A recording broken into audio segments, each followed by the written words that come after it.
Hey guys, this is Comic Uno, and today I'm doing Comic Uno's Best Comics of the Week. And this is the show where I review all the comics I've read this week in one show. We go least favorite to best pick of the week and everything in between. And at the end of the video, we talk about the viewer's pick of the week. So in the comments below, let me know your pick of the week for a chance to be featured.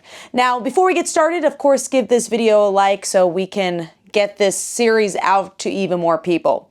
Now, I actually had a pretty heavy haul this week with 15 books, and number 15 for me was sadly another Spider-Man book, and that is the Amazing Spider-Man Giant Size Issue 1. You know, I read the Giant Size series for X-Men because it had to do with Ms. Marvel. They were kind of revealing a new character. Here, I don't feel like it was as necessary. It definitely doesn't really tie into the current Spider-Man series, and there wasn't anything enough here to feel like a strong enough one and done. It just was very forgettable to me with okay artwork for the most part, but nothing that really screamed out at me. So overall, giving that one 2 stars, and that is number 15. Moving on to number 14, which is Green Lantern Corps issue 5. This is a series I've been on the fence with because I do like Green Lanterns. That's the one I'm following. That's the type of vibe I like for Green Lantern more, where it's more character specific. But Green Lantern Corps is for the rest of the Lanterns. If you enjoy Baz or Teen Lantern, you're gonna enjoy the series a little bit more. I actually thought the artwork was an improvement here, but I do think I might drop this one. I gave it 5 issues and I just haven't really been able to sink my teeth into it. It's just not my style of Green Lanterns, and I have another book to already give that for me. So giving that 2.5 stars, and that is number 14. Moving on to number 13, which is a new book, and that is the New Avengers, issue 1. I picked this up because I love Sam Humphries. I really enjoy him as a writer, and I want to see what this would be after Thunderbolts, the movie. And I'll say if you are looking into this thinking it's going to be like Thunderbolts, that's the disappointment here. I do believe that this book exists only because of Thunderbolts, so why not tie into the themes of what you enjoyed about that movie? And what I liked about that movie is this kind of found family aspect and it being a little bit more introspective. Here, it does kind of feel like your run-of-the-mill Avenger story, and I just didn't get a lot from it, but I think if you like Bucky, you like Black Widow, you'll at least enjoy having a series with them together, and I know there's a huge fan base for that. Laura's thrown in there as well, but for me, there just wasn't enough to say I want to get issue 2. It kind of just felt a little bit too run-of-the-mill. So giving that one 2.5 stars, and that is number 13. Moving on to number 12, which is Aquaman issue 6. Another one that has to do more with my personal preference. This is a fine enough book, and I've given this 6 issues, but there's just not enough here for me as someone who's just normally not an Aquaman fan. But I think if you like this franchise, you'll continue to like the series. It's good art, it's good enough storytelling. I just personally don't have a connection to it, and I do think, you know, 15 books a week, you kind of have to dwindle your pull list a little bit as new series are coming out. So I'm going to give that one 2.5 stars, and that is number 12. Moving on to number 11, which is Spider-Girl issue 1. This one is an interesting series because it's exactly how I felt about Spider-Boy. Is this a bad book? No, it's a perfectly fine book, but I don't really know who this is for. Are young adults picking this up? Do young adults know about this book? I don't know, and it kind of has that vibe to me where honestly I don't even know if it's all ages. I really do think it's just more for kids, and that's okay. I'm just not the audience for it. The only interesting aspect for me personally was that I liked maybe the potential of a supporting cast she was going to have, but there just wasn't enough of her personality for me to be like, I want issue 2.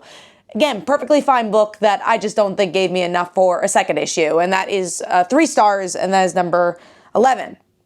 Moving on to number 10, which is Action Comics issue 1087. Now, I didn't really know what was going to happen in this book. I read that Superboy was coming to town. I'm like, cool, great, John Kent has a book again. And then I read it, and it was very, very Silver Age Superboy. If you enjoy that, you're gonna love this book. It's very reminiscent of that, but also that book has already existed. I don't really know what this adds, I guess. And that's the hardship of having now 3 Superman books. And again, not saying that Batman doesn't have 10 billion books. We'll get to that. But there's 3 Superman flagship books. There's the Superman title that I love, and I think is the perfect Superman book. There's the new Dan Slott book, and now there's this, and it's just like, what is the new element? And for me, that would have been John Kent, I think, or like a family book, or something that's just adding something different than the other 2 titles aren't doing. And this is like, all right, let's explore the past, which we've seen, honestly, a lot of times with Superman already.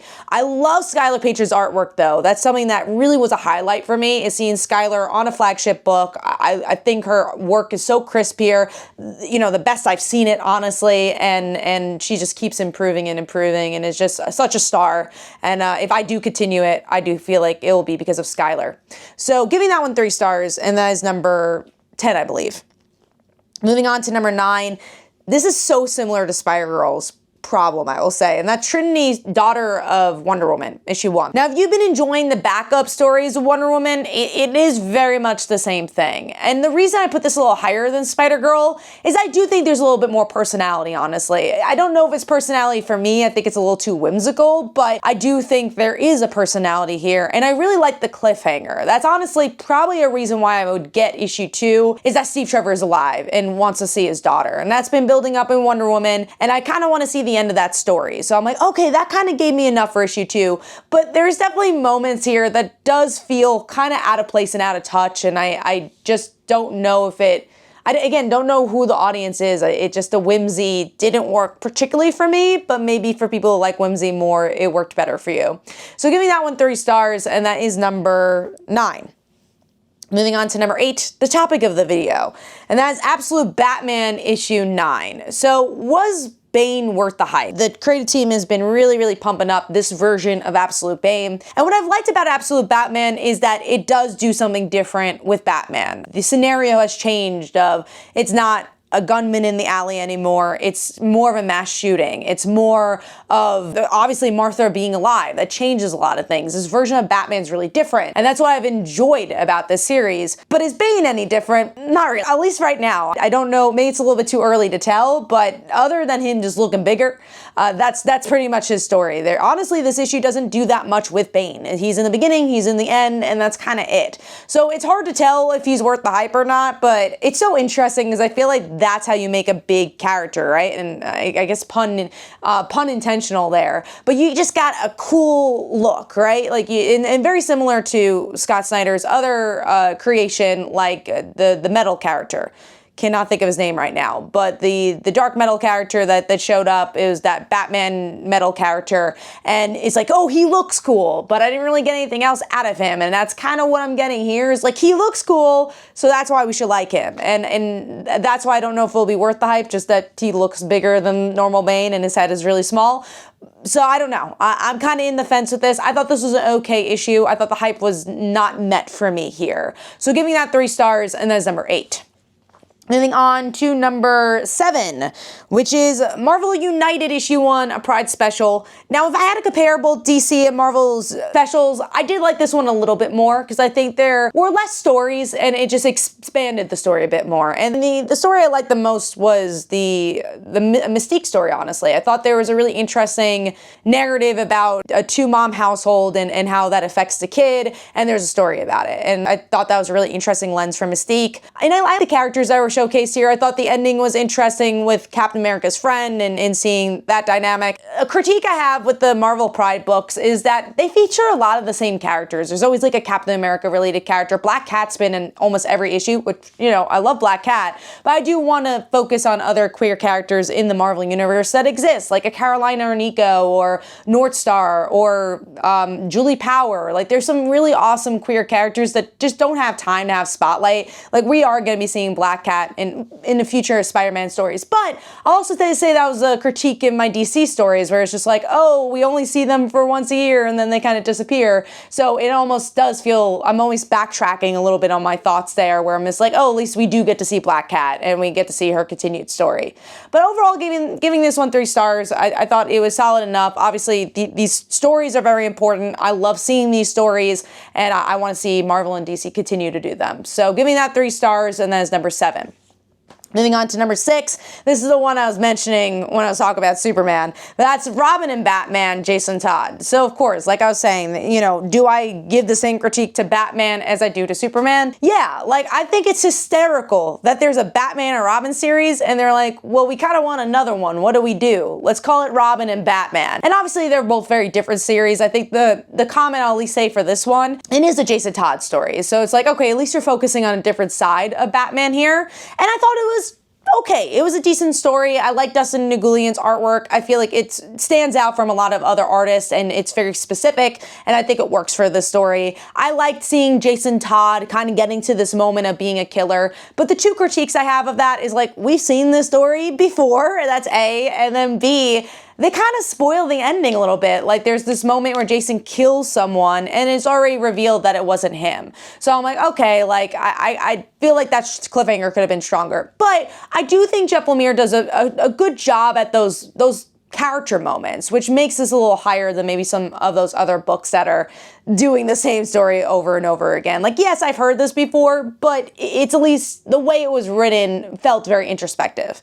So giving that 3.5 stars, and that is number 6. Moving on to number 5, which is Exceptional X-Men issue 10. Solid issue. This is more of an Emma issue. I will say it was a little slower than some of the other ones. I think, you know, we kind of got to get out of a moment in this where it's just like they have to end the arc. And I wish there was a little bit more moments with Emma, like in her head, focusing as much on the Wonderland aspect of it all. But I loved Emma here. I think there's a lot of great character work. I really like the kids. I think they're really well defined in this book. And I'm just excited to see where it goes. I think this is an interesting end to the arc. We got Lockheed back, great art. This is like one of the most special series because you actually have the same artist and writer and some beautiful writing and some beautiful art. 10 issues in a row without a replacement artist, which I think is great. So giving this one 4 stars. I had a really good time with it, and that's my number 5.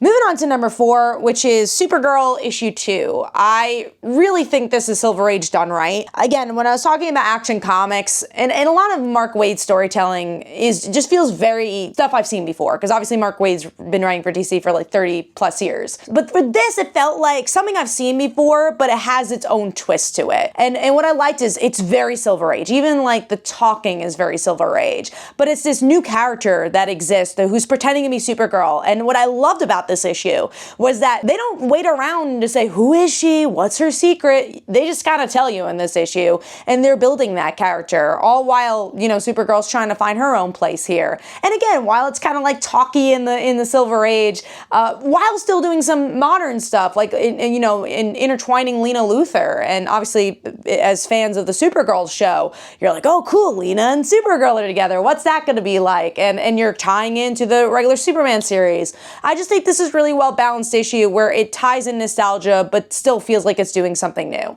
So giving that 4 stars, and that is number 4.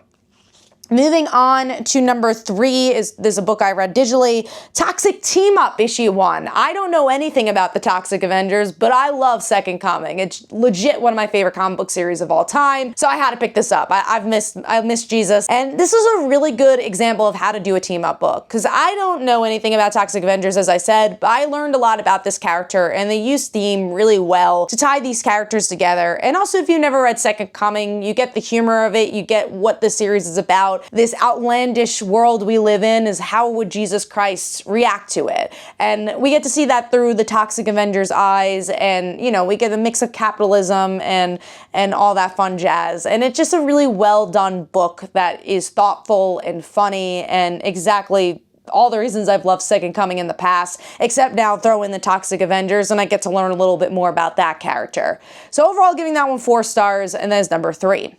Moving on to number 2, a book I was really pleasantly surprised by. I kind of got this one on whim, and this is how you do an issue 1 at Marvel, and that is The Death of Silver Surfer, issue 1. Now, I like Silver Surfer. I've always enjoyed him. There's been a lot of different versions of Silver Surfer, and I really loved how introspective this story was, where we get to see Silver Surfer, his own type of hero, and his lens of life and death. Now we get to see this intro to this villain who gets to see Silver Surfer face to face. And obviously, this is called The Death of Silver Surfer, so are we leading to that? Like, how is that gonna happen? And this issue did a really good job at building up that villain to maybe have a reason to kill Silver Surfer, have a reason to maybe be a villain. And that's why I like this issue so much. It felt like it was a new story, even though, again, we've seen the death version a lot, but because it was so introspective, it felt personal. It felt like there was a meaning behind it. And because of Silver Surfer's background, it made a lot of sense with his character too, all while you had that dark storytelling from the artwork, but also didn't really feel too muddy. So overall, giving that one 4.5 stars, and that is number 2. Moving on to number 1. If you guys don't know, if you haven't seen the show before, Runaways is one of my favorite comics of all time. And of course, Runaways issue 1 for Pride Month is my number one. It's just such a special book. I truly believe that Rainbow's run is one of the best titles we've gotten in the past 10 years. I think there's very, very, very, very few people that can have a follow-up to Brian K. Vaughan's story that feels just as good as Brian K. Vaughan's story. And guess what? Rainbow does it here again. You just kind of are thrown back to that run, which again is just one of my favorite series of all time. So to bring you back to kind of that nostalgia, do that while tying into an event is crazy. That's gangbusters right there. That is literally crazy. Because most tie-in events, like, they're hard. Most comic creators complain about them. It's like, I was telling a story, and now this event did something to prevent that. And Rainbow takes this opportunity. It's like, oh, I haven't written Runaways in a while. I kind of actually want to tie into this story. There's a meaning behind that. And you get to see that through Doombot, and that's one part of the story. But then if you're a fan of Nico,